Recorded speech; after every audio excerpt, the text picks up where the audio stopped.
Took my coworkers out for drinks, only to realize I didn't have enough money to cover the tab. Desperate, I walked up to the hottest guy in the VIP booth. Hey, can you pay this for me? I'll Venmo you later. The guy tried to play it cool. Miss, do we know each other? I snatched the drink right out of his hand. We don't, but ask your bodyguard how many times he's called me for a favor. I've saved your ass enough times. Can't you return the favor once? The man looked confused, but his bodyguard immediately covered his face with his hand. Boss, it's true. Every time you get blackout drunk, you attack anyone who comes near you, except her. I've called her multiple times to beg her to take you home. The group of guys sitting around him perked up, looking at me like I was a unicorn. Wait, for real? When Lou gets wasted, he's like a rabid dog. No one can touch him. Yeah, I tried to help him to his room once, and he nearly snapped my arm in half. Same. They say Lou is possessed by demons when he drinks. I didn't believe it, tried to outdrink him, and ended up in the hospital for 2 months with multiple fractures. The doctor said it's hyper-defensive instinct. He trusts no one when his inhibitions are down, so he attacks on sight. What makes this girl so special? I don't buy it, unless she proves it right now. I raised an eyebrow and pulled out my phone, flashing my QR code. Sure, transfer me $500 first, and I'll give you a show. Someone actually whipped out their phone and sent me the money. Ding, payment received. I pointed to the bar. I'm gonna go pay my tab, get him wasted, then come find me. The whole booth started cheering and jeering. Only the man in the center, Luke Vance, narrowed his eyes at me dangerously. I wasn't scared. I've seen him hugging a toilet bowl. I have photos. Ha, look at him now, sitting there like a king in his VIP booth, all elegant and refined. A total fraud. I'd already seen him at his worst. I paid the bill and sent my coworkers home. Then I walked back to the booth. Hey, I took the 500. I had to deliver the show. Luke's friends were trying their hardest to pour drinks down his throat, but Luke wasn't having it. He grabbed my wrist, dragged me out of the club, and shoved me into his Maybach. Slam. The door shut so hard the car shook.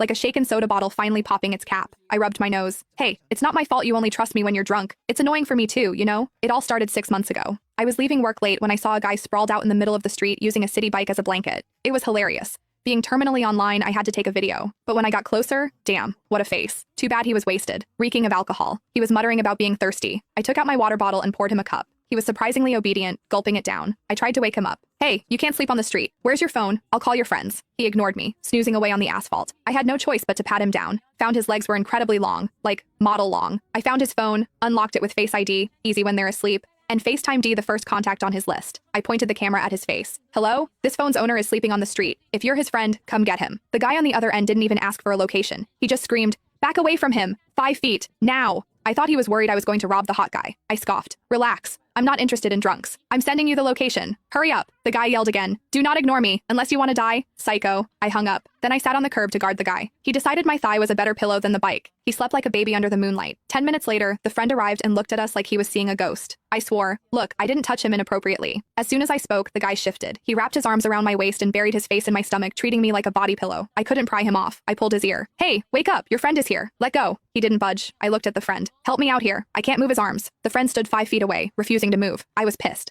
Why are you just standing there? He said. I don't